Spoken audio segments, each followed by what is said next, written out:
频道，我是 Maya。今天的 Maya Cooking， 我打算分享一道我曾经还是留学生的时候特别喜欢在晚上做的一道解馋的小零食，那就是烧烤土豆。这烧烤土豆还是挺简单的，但是我有我自己的一个小小的 recipe， 就是自己的一个小技巧吧。然后想说今天就分享一下给大家。我还记得我曾经是留学生的时候，跟英国室友住在一起，然后有一天晚上我就做来吃，然后我英国室友超级喜欢。最近正好我朋友就跟我推荐说，要不什么时候你来做一个你之前做的烧烤土豆吧。然后我说那我今天就来分享一下。好了，废话不多说，我们就开始行动起来，做起来。以下就是我们这次会需要用到一些材料：大蒜适量，小葱1根，切成蒜末，葱花备用。关于泡菜的话，其实不用担心，如果家里没有泡菜的，可以用榨菜、咸菜，这些都是可以来代替的。如果东西都准备的差不多了，那我们就来开始吧。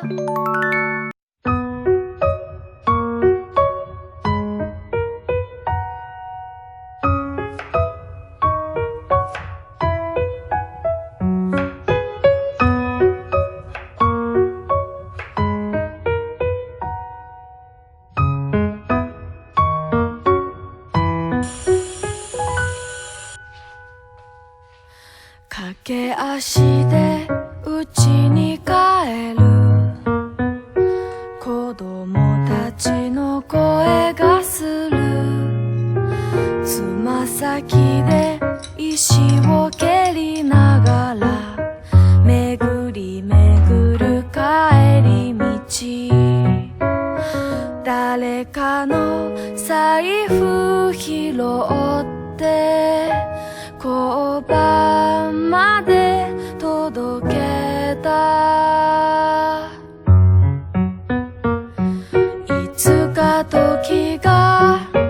ぎて僕らただの大人になったとしても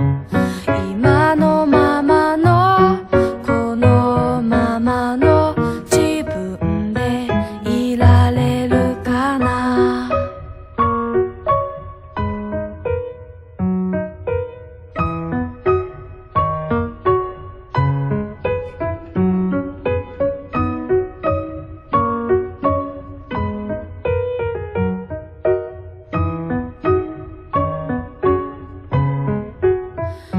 20歳になってさらに2年2ヶ月が過ぎた闇雲に訳もわからずわがままでここまで来たけどどこにもたどり着けてない誰にも出会えていないいつか時が過ぎて僕らただの大人になったとしても今のままのこのままの自分でいられるかな心折れて夢に破れただの大人になったとしても今のままのこんなままの自分でいられるかな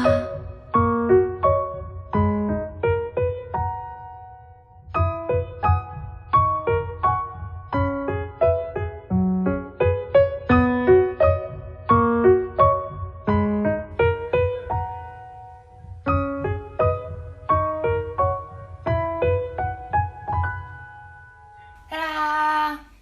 烧烤孜然土豆就做好了，让我来吃一个。